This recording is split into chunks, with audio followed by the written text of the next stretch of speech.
दत्वाडे कुटुंबांचे कार्य अद्वितीय. डॉक्टर विश्वनाथ धुमाळ यांचे प्रतिपादन. नवलियाळ सरकारी कन्नड शाळेला 4,51,000 रुपयांची देणगी.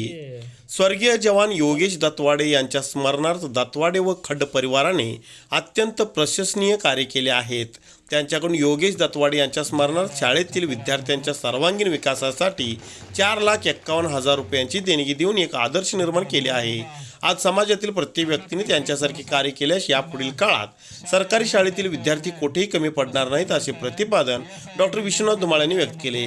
ते देणगीदारांचा सत्कार व शाळेचे माजी विद्यार्थी बिराप्पा नसलापूर यांच्या उपनिरीक्षकपदी निवड झाल्याबद्दल आयोजित कार्यक्रमात बोलत होते. प्रमुख पाहुणे म्हणून शिक्षणाधिकारी BA मेक्कनमर्डी हे उपस्थित होते. प्रारंभी शिक्षणाधिकारी BA मेक्कनमर्डी यांच्या हस्ते स्त्री शिक्षणाचे जनक सावित्रीबाई फुले यांच्या प्रतिमेचे पूजन करून पुष्पहार अर्पण करण्यात आले.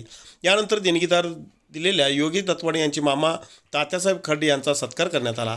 तसेच शाळेचे माजी विद्यार्थी बिराप्पा नसलापुरे यांची कर्नाटक राज्य पोलीस विभागाच्या उपनिरीक्षकपदी निवड झाल्याबद्दल त्यांचाही शाल श्रीफळ आणि पुष्पहार अर्पण करून सत्कार करण्यात आले. डॉक्टर विश्वनाथ धुमाळ पुढे म्हणाले, गेल्या वर्षी योगेश दत्वाडे यांचा अपघाती निधन झाले.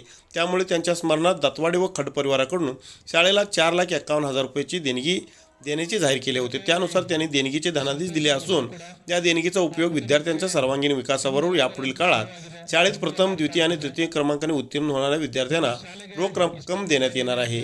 याशिवाय यावेळी शिक्षणाधिकारी मेक्कनमर्डी म्हणाले, सरकारी शाळांना देणगी देणाऱ्यांची संख्या अत्यंत कमी आहे. अशा परिस्थितीत योगेश दत्वाडे यांच्याकडून शाळेला इतक्या मोठ्या प्रमाणात देणगी देऊन त्यासाठी चिक्कोडी शैक्षणिक विभागाकडून त्यांचे आम्ही कृतज्ञ आहोत. प्रत्येकाने आपापल्या परीने सरकारी शाळांना मदत करणे गरजेचे आहे, तरच भविष्यात सरकारी शाळेतील विद्यार्थी मोठ्या पदापर्यंत पोहोचू शकतील.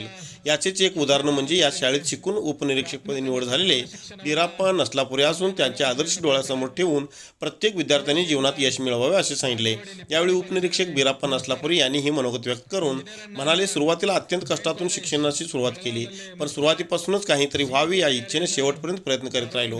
गेल्या 6 वर्षाच्या कार्यकाळात अनेक परीक्षा दिल्या, त्यामध्ये अनुत्तीर्ण झालो, पण स्वतः खचून न जाता पुन्हा प्रयत्न करीत राहिल्याने ही यश मिळाल्याचे सांगितले. प्रत्येक विद्यार्थ्यांनी यश मिळवण्यासाठी प्रयत्न करा. आपणही यापुढील काळात गावातील प्रत्येक विद्यार्थ्यांना मार्गदर्शन करत राहीन असे आश्वासन दिले. यावेळी BRC BR Bansode, doctor Vishwanath Dhumal, PKPSC संचालक काकासाहेब खड्ड, तात्यासाहेब खड्ड, आदर्श कडगावे, मायाप्पा नसलापुरे, संजय चन्नपटन, संजय लट्टे, किसन मगदूम, सचिन कमते, श्रीकांत चौगुले, परशुराम हेगडे, देऊ वाघे, ग्रामपंचायत सदस्य मारुती कौलापुरे, लगमाना खोत आदींसह शिक्षक वृंद, विद्यार्थी विद्यार्थिनी, पालक मोठ्या संख्येने उपस्थित होते. डॉक्टर VK धुमाळ यांनी आभार मानले. ನಮ್ಮ ಸ್ಕೂಲಿಂಗ್ ಇಲ್ಲಿ ಹೆಂಗೆ ಸ್ಟಾರ್ಟ್ ಆಯ್ತು ಅಂತ ಹೇಳ್ಬೇಕಂದ್ರೆ ಆ್ಯಕ್ಚುಲಿ ನಮ್ಮನ್ನೆಲ್ಲ ಕಲಿಸೋರು ಎಲ್ಲ ಇದೆಲ್ಲ ಕ್ರೆಡಿಟ್ಟು ನಮ್ಮ ತಂದೆಯವ್ರಿಗೆ ಹೋಗಬೇಕು. ಯಾಕಂದರೆ ಅವರೆಲ್ಲ ನಮ್ಮ ಶಾಲೆ ಹಾಕೋ ಟೈಮಲ್ಲಿ ಅವರೆಲ್ಲ ಕುರಿಯಲ್ಲಿದ್ದರು. ಅವ್ರು ಏನು ಮಾಡಿದ್ರು, ನಂಗೆ 5 ವರ್ಷ ಇದ್ದಾಗ ನನ್ನ ತಂದು ಇಲ್ಲಿ ಊರಲ್ಲಿ ಬಿಟ್ಟು ಹೋದರು. ಇಲ್ಲಿ ರೂಢ ಆಗಲಿ, ಇಲ್ಲೇ ಊರಲ್ಲಿ ಇರಲಿ ಅಂತೇಳಿ ಅವ್ರೇನು ತಂದು ಶಾಲೆಗೆ ಹಾಕಲಿಲ್ಲ ಫಸ್ಟಿಗೆ. ಆಮೇಲೆ ಏನಾಯಿತು, ನಮ್ಮ ಶೆಟ್ಟಿ ಮೇಡಮ್ ಅಂತ ಇದ್ದರು, ಅವರು ಊರಲ್ಲೇ ಅವರೇ ತಿರುಗಾಡಿ ಯಾರು ಇಂಥ ಹುಡುಗರದಾರ. ಆ್ಯಕ್ಚುಲಿ ನಮ್ಮ ಸಮಾಜದಲ್ಲೇ ಭಾಳ ಇರ್ತಿದ್ರು ಅವಾಗ. ಬೇರೆ ಎಲ್ಲ ಸಮಾಜದವರು ಒಂದು ಸ್ವಲ್ಪ ಶಾಲೆ ಹಾಕೋದೆಲ್ಲ ಮಾಡ್ತಿದ್ರು, ನಮ್ಮಲ್ಲೇ ಶಾಲೆ ಬಿಡಿಸೋದು, ಕುರಿಗೆ ಹಾಕೋದು ಅಂತ ಮಾಡ್ತಿದ್ರು. ಆದರೆ ನಮ್ಮಪ್ಪ ಅವಾಗೇ ಡಿಸೈಡ್ ಮಾಡಿದ್ದ, ಎಲ್ಲರನ್ನೂ ನಾವು ಆ್ಯಕ್ಚುಲಿ ಜಾಯಿಂಟ್ ಫ್ಯಾಮಿಲಿ 7 ಜನ ಹುಡುಗರು, ಎಲ್ಲರನ್ನೂ ಶಾಲೆಗೆ ಹಾಕ್ಸ್ಬೇಕಂತ ಅವಾಗ ಡಿಸಿಷನ್ ತೊಗೊಂಡು ನಮ್ಮ ಒಬ್ಬೊಬ್ಬರೇ ತಂದು ಬಿಡ್ತಿದ್ದ. ಅವಾಗ ತಂದು ಬಿಟ್ಟಾಗ ಈ ಶೆಟ್ಟಿ ಮೇಡಮ್ ಬಂದಿದ್ದರು. ಅವರು ಅಲ್ಲೇ ನಮ್ಮ ಮನೆ ಹತ್ರನೇ ಬಂದು ನಾನು ಅಡ್ಮಿಷನ್ ಮಾಡ್ಕೊಂಡು ಹೋದ್ರು. ನಂಗೆ ಇನ್ನೂ ಏಜು ಆಗಿರಲಿಲ್ಲ. ಆ್ಯಕ್ಚುಲಿ ಹೇಳ್ಬೇಕಂದ್ರೆ 6 ವರ್ಷನೂ ಆಗಿರಲಿಲ್ಲ, 5 ವರ್ಷದ ಮೇಲೆ ಅಷ್ಟೇ ಆಗಿತ್ತು. ಆದರೂ ಇರಲಿ, ಇಲ್ಲಿ ಎಲ್ಲ ಗಲಾಟೆ ಮಾಡ್ತಾನೆ, ಏರಿಯಾದಲ್ಲಿ ಗಲಾಟೆ ಮಾಡ್ತಾನೆ ಅಂತೇಳಿ ಹಾಕ್ಸ್ಬಿಟ್ರು ಸ್ಕೂಲ್ಗೆ. ನಂಗೆ ಸ್ಟಾರ್ಟಿಂಗ್ 1ನೇ ಕ್ಲಾಸಲ್ಲಿದ್ದಾಗ ಏನೂ ಬರ್ತಾನೆ ಇರಲಿಲ್ಲ. ಡೈರೆಕ್ಟ್ ಕುರಿಯಿಂದ ಬಂದು ಒಂಥರ ಕುರಿನೇ ಇದ್ದೆ. ಈ 4 ಅಕ್ಷರ ಬರ್ತಿತ್ತು. ಅದಾದಮೇಲೆ 2ನೇ ಕ್ಲಾಸಿಗೆ ಏನು ಬಂದ್ವಿ, ಅವಾಗ ಥೋರತ್ ಮೇಡಮ್ ಕೈಯಲ್ಲಿ ಸಿಕ್ವಿ ನೋಡು, ಅವರು ನಮ್ಮನ್ನ ಫುಲ್ ತಯಾರು ಮಾಡಿಬಿಟ್ರು. 2ನೇ ಕ್ಲಾಸಿಗೆ ಅಂದರೆ 2nd ರ್ಯಾಂಕೇ ಬಂದಿತ್ತು ನಂತು. ಆ ರೇಂಜಿಗೆ ತಯಾರಾಗಿಬಿಟ್ರೆ 2ನೇ ಕ್ಲಾಸಿಗೆ ಅಂದರೆ. ಅದಾದಮೇಲೆ ಪ್ರತಿ ವರ್ಷ ಅಪ್ ಟು 10th ಪ್ರತಿ ವರ್ಷ ರ್ಯಾಂಕ್ 1st, 2nd, 3rd ಯಾವುದಾದ್ರೂ ಒಂದು ರ್ಯಾಂಕ್ ಬರ್ತಾನೆ ಇತ್ತು. ಅದಾದಮೇಲೆ PUC ಮಾಡಿದೆ, ಇಂಜಿನಿಯರಿಂಗ್ ಮಾಡಿದೆ. ಇಂಜಿನಿಯರಿಂಗ್ ಆದಮೇಲೆ ನಮ್ಮ ಮಾಮ ಅವರು CP ಅವ್ರಿದ್ದಾರೆ, ಅವರೇ ನನ್ನ ಇದು ಈ ಫೀಲ್ಡ್ಗೆ ತರಕ್ಕೆ ಕಾರಣನೇ ಅವರು. ನೀನು ಬೇಡ ಇಂಜಿನಿಯರಿಂಗ್ ಬೇಡ, ಜನಗಳ ಸೇವೆ ಮಾಡೋ ಅವಕಾಶ ಅಂದರೆ ನಿಂಗೆ ಇದೇ ಕಾಂಪಿಟೇಟಿವ್ ಫೀಲ್ಡ್ಗೆ ಬಾ ನೀನು, PS ಆಗಲಿ ಅಥವಾ ಯಾವುದಾದ್ರೂ ಬೇರೆದಾಗಲಿ ಇದೇ ಫೀಲ್ಡಿಗೆ ಬಾ ಅಂಥೇಳಿ ಅವರೇ ನನ್ನ ಮೋಟಿವ್ ಮಾಡಿದರು. ಆವಾಗ ನಾನು ಇದನ್ನ ಚೂಸ್ ಮಾಡಿಕೊಂಡು ಒಂದು ಈಗ ಆ್ಯಕ್ಚುಲಿ 5.5 ವರ್ಷ ಆಯಿತು ನಾನು ಧಾರವಾಡಕ್ಕೆ ಹೋಗಿ. 5.5 ವರ್ಷದಿಂದ ಸತತ ಪ್ರಯತ್ನ. ಅಂದರೆ ಪ್ರತಿ ಸಲ ಏನಾದರೂ ಒಂದು 1 ಮಾರ್ಕ್ಸು 6 ಮಾರ್ಕ್ಸು ಹಿಂಗೆ ಒಂದು 6-7 ನೌಕರಿ ಆ್ಯಕ್ಚುಲಿ ಹೋಗಿದ್ವು. PSIನೇ 3 ಸತಿ 1 ಮಾರ್ಕ್ಸು ಅರ್ಧ ಮಾರ್ಕ್ಸು ಹಿಂಗೆ ಮಿಸ್ ಅದು. ಆಮೇಲೆ ಒಂದೆರಡು ಸರಿ SD FD ಅವು 1 ಮಾರ್ಕ್ಸು ಅರ್ಧ ಮಾರ್ಕ್ಸು ಹಿಂಗೆ ಒಂದು 6-7 ನೌಕರಿ ಹೋದವು. ಆವಾಗ ನಂಗೆ ಒಂದು ಮಾತು ನೆನಪಾಗ್ತಿತ್ತು. ಅದನ್ನ ನಮ್ಗೆ ಹೇಳಿದ್ದು ಇಲ್ಲೇ ನಮ್ಮ ಪ್ರೈಮರಿ ಸರ್ ಜುಟ್ನವ್ರು ಸರ್ ಅಂತ ಇದ್ರು ಆವಾಗ. ಅವ್ರು ಹೇಳಿದ್ರು ನಂಗೆ ಒಂದು ಕತೆ ಹೇಳಿದ್ರು ಅವರು. ಒಂದು ಸಿಕ್ತಿಲ್ಲ ಆದರೂ ನಾನು ಬಿಡಬಾರ್ದು. ಅದು ಅವ್ರ ಕತೆ ನಂಗೆ ಯಾವಾಗೂ ಮೈಂಡಲ್ಲಿ ಇರ್ತಿತ್ತದು. 100ನೇ ಕೊಡ ನಂದು ಇನ್ನೂ ಬಂದಿಲ್ಲ, ಅದು 100ನೇ ಕೊಡ ಬರೋವರೆಗೆ ನಾನು ವೇಟ್ ಮಾಡ್ತೀನಿ ಅಂತೇಳಿ ಆ ತಲೆಯಲ್ಲಿ ಅದು ಕತೆ ನಂಗೆ ಯಾವಾಗೂ ಇದು ಫೇಲ್ಯೂರ್ ಆದಾಗ ಆ ಕತೆ ನೆನ್ಪು ಬರ್ತಿತ್ತು, ನಾನು ಇನ್ನೂ 100 ಕೊಡ ಬಂದಿಲ್ಲ ಅಂತೇಳಿ. ಅದಕ್ಕೆ ನಾನು ಆ್ಯಕ್ಚುಲಿ ಪ್ರೈಮರಿ ಟೀಚರ್ಸ್ ಈ ಫೌಂಡೇಶನ್ಸ್ ಹೆಂಗೆ ಕೊಟ್ರಂದ್ರೆ ನನಗೆ ಇಲ್ಲೇ ನಂದು ಅವಾಗ ಇದ್ರು ಕುಂಬಾರ್ ಸರು ಜುಟ್ನವ್ರ ಸರು ನಮ್ಮ ಕಲಿಸ್ಬೇಕಾದ್ರೆ ಕುಂಬಾರ್ ಸರು ಜುಟ್ನವ್ರ ಸರು ಕೋಸರು ಅಂತ ಇದ್ರು. ಅವರೆಲ್ಲ ಫೌಂಡೇಶನ್ ಭಾರಿ ಹಾಕಿಕೊಟ್ರು ನಮಗೆ. ಅದೇ ಮುಂದೆಲ್ಲ ಹೆಲ್ಪ್ ಆಯ್ತು ನಮಗೆ.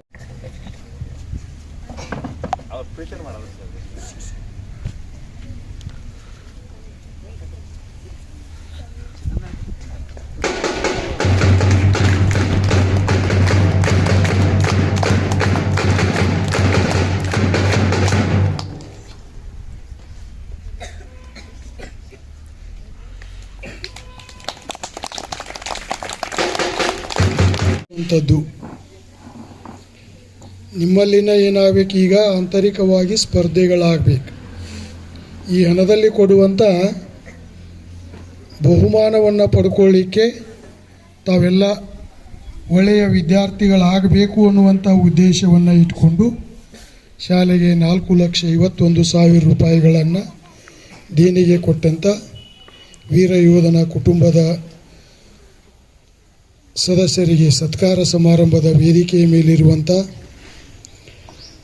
ಈ ಶಾಲೆಯ SDMC ಅವರೇ, ಅಧ್ಯಕ್ಷರೇ, ಸದಸ್ಯರೇ, ನಿಮ್ಮ ಗ್ರಾಮದ ವ್ಯಕ್ತಿ ಇದೇ ಶಾಲೆಯಲ್ಲಿ ಓದಿ ಸರ್ಕಾರಿ ಉನ್ನತವಾಗಿರುವಂಥ ಹುದ್ದೆಯಲ್ಲಿ ನೇಮಕಾತಿಯನ್ನು ಹೊಂದಿರುವಂಥ ಶ್ರೀ ಬೀರಪ್ಪ ನಸಲಾಪುರಿಯವರೇ, ಕಾಕಾ ಕಡ್ರವರೇ, ಈ ಶಾಲೆಗೆ 4,51,000 ರೂಪಾಯಿಗಳನ್ನು ಕಾಣಿಕೆಯಾಗಿ ಕೊಟ್ಟಿರುವಂಥ ಶ್ರೀ ಯೋಗೇಶ್ ಅಪ್ಪಸಾಬ್ ದತ್ವಾಡೆ ಇವರ ಕುಟುಂಬದ ಸದಸ್ಯರಿಗೆ ಇಲಾಖೆಯ ವತಿಯಿಂದ ವೈಯಕ್ತಿಕವಾಗಿ ನನ್ನ ಪರವಾಗಿ ಮತ್ತು ಶಾಲಾ ಶಿಕ್ಷಕರು ಮತ್ತು ಮುದ್ದು ವಿದ್ಯಾರ್ಥಿನಿಯರ ಪರವಾಗಿ ಅಭಿನಂದನೆಗಳನ್ನು ಸಲ್ಲಿಸಲಿಕ್ಕೆ ಇಷ್ಟವನ್ನು ಪಡ್ತೀನಿ.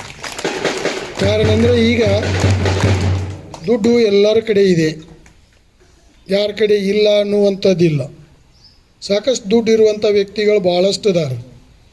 ಕೊಡಬೇಕು ಅನ್ನುವಂಥ ಮನಸ್ಥಿತಿಯನ್ನು ಹೊಂದಿರುವಂಥವರು ಯಾರೂ ಇಲ್ಲ. ಇದ್ದದನ್ನು ತಮಗೆ ಉಪಯೋಗ ಮಾಡಿಕೊಳ್ಳುವಂಥವ್ರು ಎಲ್ಲರೂ ಕೊಡುವುದಿಲ್ಲ ಯಾರು. ಅಂಥ ಸಂದರ್ಭದಲ್ಲಿ ಗ್ರಾಮದ ವಿದ್ಯಾರ್ಥಿಗಳು ಓದಬೇಕು, ಬೆಳಿಬೇಕು. ವಿದ್ಯಾರ್ಥಿಗಳಿಗೆ ನಮ್ಮಿಂದ ತಕ್ಕದಾದಷ್ಟು ಎಷ್ಟು ಸಾಧ್ಯದೆಯೋ ಅಷ್ಟು ಸಹಾಯ ಆಗಬೇಕು. ಅವರ ಭವಿಷ್ಯ ಮತ್ತೆ ಮುಂದೆ ಏನಾಗಬೇಕು, ರೂಪುಗೊಳ್ಳಬೇಕು ಅನ್ನುವಂಥ ಮಹೋನ್ನತ ಆಶೆಯನ್ನು ಇಟ್ಟುಕೊಂಡು ಇವೆಲ್ಲ ಭಾಳಷ್ಟು ಪ್ರಯತ್ನವನ್ನು ಮಾಡಿಸಬೇಕು. ಮತ್ತು ಅದ್ರ ಜೊತೆಗೆ ನಾವು ಕೂಡ ಏನು ಮಾಡಬೇಕು, ನಿಷ್ಠೆಯಿಂದ ಕಾರ್ಯವನ್ನು ಮಾಡ್ತಿರ್ಬೇಕು ಯಾವಾಗಲೂ. ಅವಾಗನ ಸಾಧನೆಯನ್ನು ತಲುಪಲಿಕ್ಕೆ ನಮ್ಮಿಂದ ಸಾಧ್ಯತೆ ಆಕೈತಿ. ಈ ಬಹುಮಾನ ಪಡ್ಕೊಳ್ಬೇಕಾಗಿತ್ತರ ನೀವೊಬ್ಬರು ಒಳ್ಳೆಯ ವಿದ್ಯಾರ್ಥಿಗಳು. ಎಲ್ಲದರಲ್ಲಿನೂ ಒಂದು ಓದುವುದರಲ್ಲಿ, ಎರಡನೇದು ಆಟ ಪಾಠಗಳಲ್ಲಿ, ಮೂರನೇದು ಪಠ್ಯೇತರ ಚಟುವಟಿಕೆಗಳಲ್ಲಿ, ಆಮೇಲೆ ನಿಮ್ಮಲ್ಲಿ ಮೌಲ್ಯಗಳನ್ನು ಅಳವಡಿಸಿಕೊಂಡಿರಬೇಕು. ಒಳ್ಳೆಯದು, ಬೇರೆಯವರಿಗೆ ಸಹಾಯ ಮಾಡುವಂಥದ್ದಾಗಲಿ ಅಥವಾ ಬೇರೆಯವರ ಕಷ್ಟದಲ್ಲಿದ್ದರೆ ಅವರಿಗೆ ನೆರವಿಗೆ ಹೋಗುವಂಥದ್ದಾಗಲಿ, ಇವೆಲ್ಲವೂ ನಮ್ಮಲ್ಲಿ ಗುಣಗಳು ಬೆಳಿಬೇಕು. ಆವಾಗ ನಾವು ಆ ಪ್ರಶಸ್ತಿಯನ್ನು ಪಡ್ಕೊಳ್ಳಿಕ್ಕೆ ಏನಾಗ್ತೀವಿ, ಅರ್ಹರಾಗಿರುವಂಥ ವಿದ್ಯಾರ್ಥಿಗಳಾಗ್ತೀವಿ. ಸೊ ತಾವೆಲ್ಲ ಮಾಡ್ತೀರಿ. ಯಾಕಂದರೆ ಈ ಶಾಲೆಯಲ್ಲಿರುವಂಥ ಶಿಕ್ಷಕರು ಕೂಡ ಒಳ್ಳೆಯ ಶಿಕ್ಷಕರಿದ್ದಾರೆ. ಬಹುಶಃ ಈ ಶಾಲೆಯ ಪಾಲಕರು ಮತ್ತು ಶಾಲೆಯ SDMC ಅವರು, ಈ ಊರಿನಲ್ಲಿರುವಂಥ ಪಾಲಕರೆಲ್ಲರೂ ಪ್ರತಿಯೊಬ್ಬರೂ ನನಗೆ ಪರಿಚಯ ಇರುವಂಥವರೆಲ್ಲರೂ ಶಾಲೆಯ ಬಗ್ಗೆ ಅವರು ಇಟ್ಟುಕೊಂಡಿರುವಂಥ ಕಾಳಜಿ ಮತ್ತು ಕಳಕಳಿಯನ್ನು ಭಾಳಷ್ಟೇ ನೆನೆಸ್ಕೊಳ್ತೀವಿ ನಾವು ಯಾವಾಗಲೂ. ಯಾವುದೇ ಶಾಲೆಗೆ ಕೊರತೆ ಇಲ್ಲದಿರುವಂಥ ವಿದ್ಯಾರ್ಥಿಗಳು ಈ ಶಾಲೆಯಲ್ಲಿ ಬೆಳಿಬೇಕು ಅನ್ನುವಂಥ ಮಹೋನ್ನತ ಆಶೆಯನ್ನು ಇಟ್ಟುಕೊಂಡು ಎಲ್ಲ ರೀತಿಯಾಗಿರುವಂಥ ಸಹಾಯವನ್ನು ಮಾಡುವುದರೊಂದಿಗೆ ಅದು ಪ್ರಾಥಮಿಕ ಶಾಲೆ ಆಗಿರ್ಬೋದು, ಸರ್ಕಾರಿ ಮತ್ತು ಪ್ರೌಢಶಾಲೆ ಆಗಿರ್ಬೋದು, ಯಾವುದೇ ರೀತಿಯಾಗಿರುವಂಥ ತೊಂದರೆಗಳಲ್ಲಿ ಬರದೇ ಇರುವಂತೆ ತಮ್ಮ ಅಭಿವೃದ್ಧಿಗಾಗಿ ಭಾಳಷ್ಟು ನಿಮ್ಮ ಊರಿನ ಹಿರಿಯರು ಮತ್ತು ಗಣ್ಯರು, ಇಲ್ಲಿಯ ಪಾಲಕರು, SDMC ಅವರು ಪ್ರಯತ್ನವನ್ನು ಮಾಡ್ತಾ ಇದ್ದಾರೆ. ಈ ಗೌರವವನ್ನು ಉಳಿಸ್ಕೊಳ್ಬೇಕು ನೀವೆಲ್ಲ.